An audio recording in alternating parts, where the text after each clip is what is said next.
was trying to think what to do for Vlogmas today, and I just thought I would just set up before, doing anything else and just quickly chat with you guys. I wanted to talk about knowing your worth and how important that is for self-confidence and just loving yourself. I've had experience when in relationships where my significant other online, social media, would reach out to other women and start conversations and things of that nature. And for me, and definitely comment down below and let me know what your thoughts are, but for me, emotional connection is just as bad as a physical connection. It's still being unfaithful. So I don't know, and that can wreak havoc on someone's confidence sometimes. Obviously, I don't think any person, woman or man, should wrap themselves up in what their meaning and purpose is in a relationship. Not at all. But I'm just saying it does kick at your self-esteem, because especially if you don't expect it. So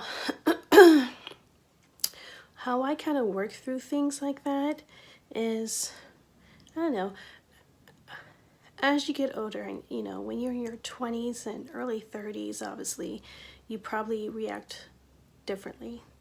But I'm in my 40s now, 41 to be exact. I just handle things a lot differently. I'm a natural introvert, so I internalize things, and I'm not the type of woman that leashes out her anger on the other person. I communicate with my significant other, who was part of that. So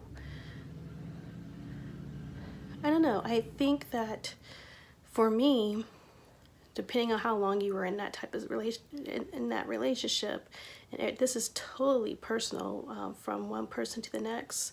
Not one person's situation is like another, and not one person will do the same reaction as another person. So what I decided, not everyone may have done. So I'm the type of person, I like to communicate, and I want to understand the source of the problem. I'm sorry is not going to cut it anymore. I'm sorry, it's just an excuse. So I need deliverables.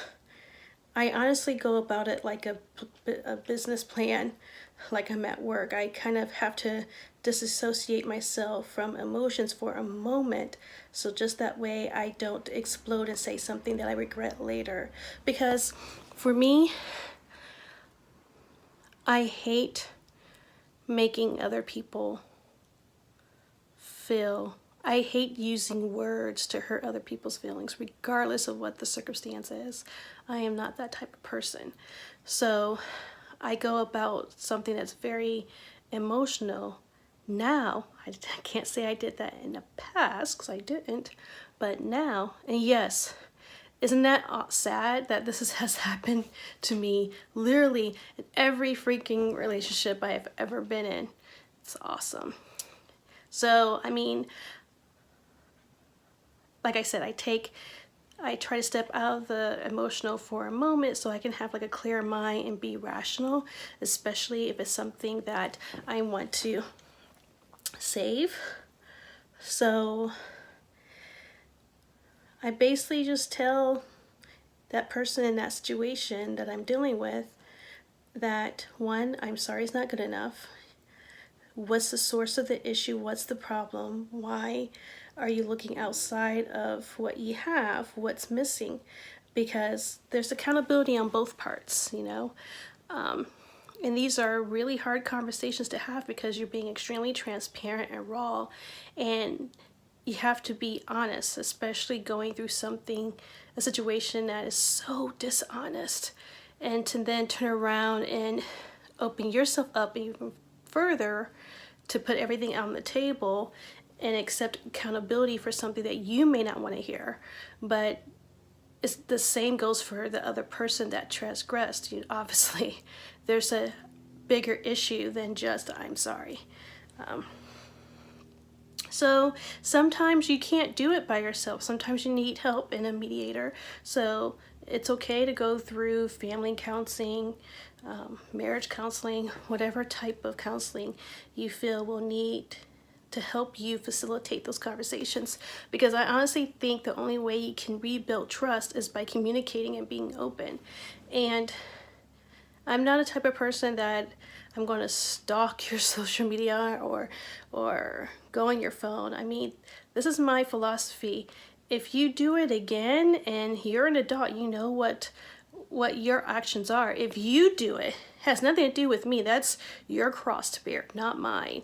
So if you do it, you know the consequence and you know what you're going to lose. So me being insecure, jealous, or weak is not going to change the situation. It's just going to hurt me more, and I'm spending more energy on something that I didn't create. That's something that the transgressor should brunt the consequences on, not the person that didn't do anything.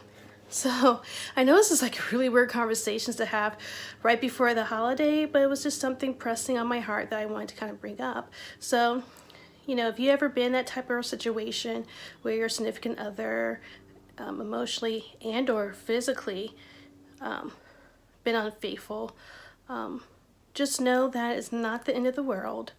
It's okay to be alone if you choose to go that path, but it's also okay to try to fix it and get to the root of the problem and reach out to all the different resources that's out there to help you communicate with each other and to rebuild trust.